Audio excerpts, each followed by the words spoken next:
ne kolmannet halppisoluet. Kyllä, nyt ollaan siinä tilanteessa, että ollaan maistamassa Lidlin halppisoluita. Edellinen Pirkka-versio saavutti sen yli 2000 tykkäyksen rajapyykin, jotenka oli aika käydä Lidlissä asioimassa. Ja ei siinä mitään. En muista kyllä itse asiassa, onko mä ikinä edes ostanut alkoholipitoisia juomia Lidlistä.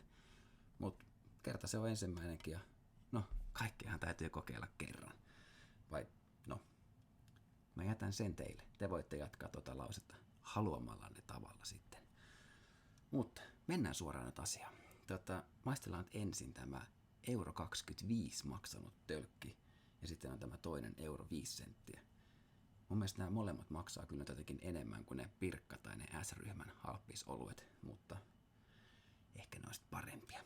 Mutta katsotaan, mennään tällä saksalaisella Nobelaner 4,5% oluella.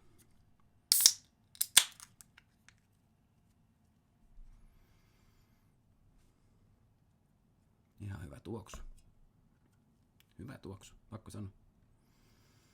Tämmönen hyvin peruslaager, mutta siis semmonen en mä tiedä, en mä osaa kuvaa. Hyvä tuoksu.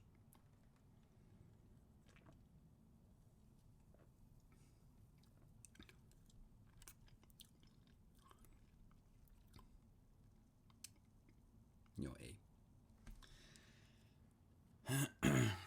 Tuoksu oli hyvä.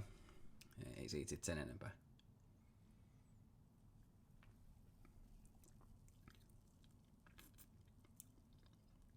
Ei. Jotenkin hyvin tommonen jännä laimee. Vähän hiilihappoinen, tosi vähän hiilihappoinen. Sen suorastaan niinku katoo tosta kurkkuun kyllä, mutta ei tässä nyt ole sinänsä niinku mitään. Ei ole täyteläisen makuinen kyllä, mitä täällä lukee puhtaista raaka-aineista. No, ei mene jatkoon. Katsotaan, olisiko tämä ölyt. Hieno nimi, kyllä se ainakin tunnistaa, että tämä on olutta.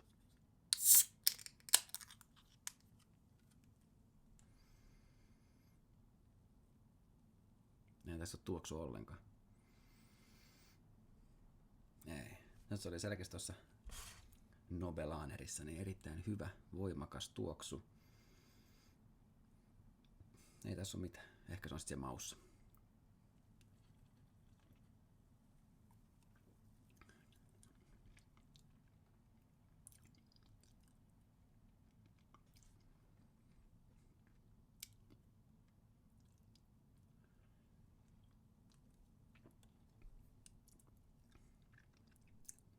On tää parempaa. Tää on enemmän tämmönen niinku, ainakin mun makuun semmonen peruslaagermainen. Tää oli kyllä hyvin mitään saamaton. Sitten tosi vaikea edes kuvata miten toi oli.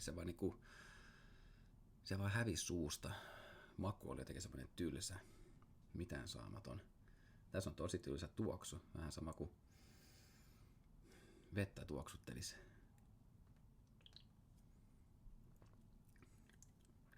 Mutta no, kyllä tämä 4,2% olut voittaa kyllä näistä. Mutta ei se mitään. Otetaan siitä niin ja tehdään vielä se viimeinen haaste tietenkin, että jos nyt tämäkin video sitten saa vaikka yli 1000 tykkäystä, niin sitten tehdään se finaalivideo, eli tämä ja sitten niin Pirkka Sininen ja toi Rainbown kupari. Niin ottaa sitten kisan, mikä on paras näistä 3 halppisoluesta. Joten ei muuta kuin tykkäämään ja nähdään seuraavalla kerralla.